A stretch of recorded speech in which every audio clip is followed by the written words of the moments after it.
washirika wote tuweze kuwa tunatoa kwa njia ya bahasha na kwa njia ya kuahidi kwa ajili ya kujenga ufalme wa Mungu. Hilo ni jambo la kwanza. Wakristo wote ni vizuri waahidi. Jambo la pili ni jambo nimeona limesemwa juu ya jambo la kutoa ile sadaka maalum.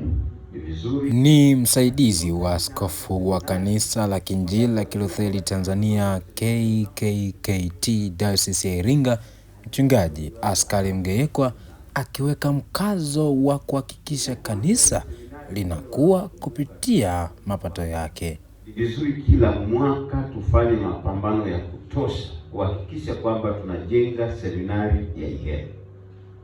Na yale malengo yalitokana kwamba kulikuwa na sababu nyingi, lakini nizitaje mbili. Moja ilikuwa kwamba Ihemi ndiyo peke yake ambayo kwenye vituo vya mwanzo ambacho kilikuwa Idete, Pomerini, Ilula na Ihemi ndio vilikuwa vituo vya mwanzo kabisa.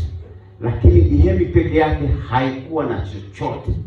Haikuwa na chochote kabisa katika vituo vyote vinne. Na Ihemi peke yake ndiyo ambaye injili ilianzishwa na Mwafrika. Ilula alianzisha mzungu, Idete alianzisha mzungu, Pomerini alianzisha mzungu. Ihemi peke yake alianzisha Mwafrika. Mtu mmoja kutoka Mbeya akaja akawa anafanya kazi kwenye mashamba hapa jirani kwenu hapa, mashamba ya tumbaku, ndiye akaanzisha injili hapa. Na kwa hiyo ni kama tukawa tumepasahau hapo mahali. Kuhusu kuweka alama katika kazi ya Mungu, msaidizi wa askofu anasemaje? Tukasema tukianzisha seminari tutakuwa tunachangia mchango wa Wakristo waliopo sasa, bila kuangalia wenzetu walifanyaje. Wale wa zamani walianza injili, kwa hiyo walifanya moja, si ndio?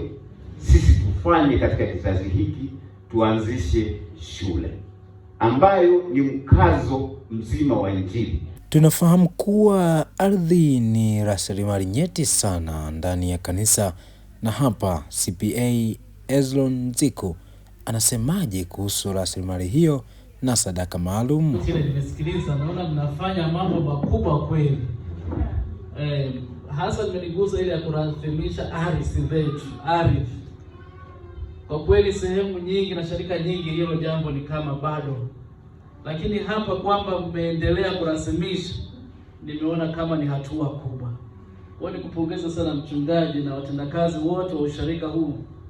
Na kwa kweli hilo ni jambo ambalo litatuweka salama katika mambo yetu ya ardhi. Naomba tuendelee kushikamana sana katika hilo. Lakini jambo la pili, ndugu zangu, bila sadaka maalum, kwa kweli tuendelee kujitoa. Kwa kweli tutoe hii sadaka maalum. Jimbo hili linanufaika na ile seminari ya Ihemi.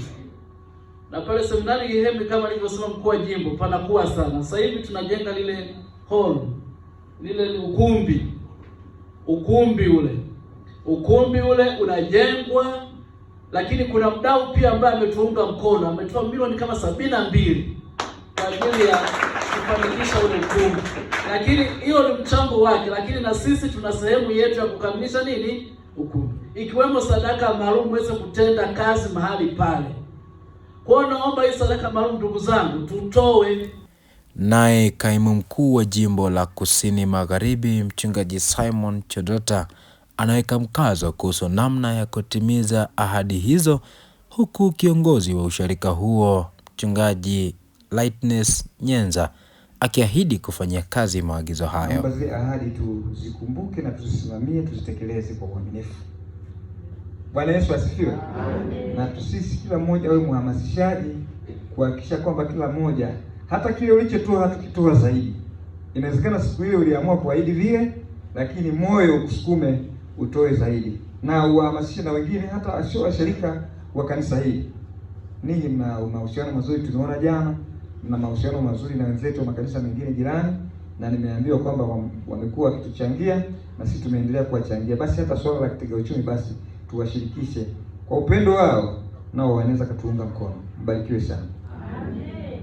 Naitwa Mchungaji Lightness Nyenza kutoka usharika mteule wa Ibumila, Dayosisi ya Iringa, Jimbo la Kusini Magharibi. Nimefurahi sana na ujio wa ofisi ya Dayosisi na uongozi wote kwa ujumla.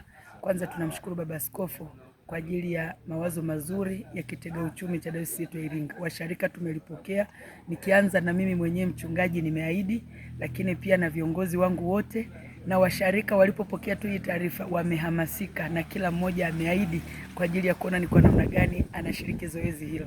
Lakini tunamshukuru sana Baba Dini, ametufundisha na kutukumbusha juu ya habari ya utoaji wa sadaka maalum. Ni kweli tulikuwa tunatoa, lakini kwa uhafifu, hatukufanya kama ipasavyo.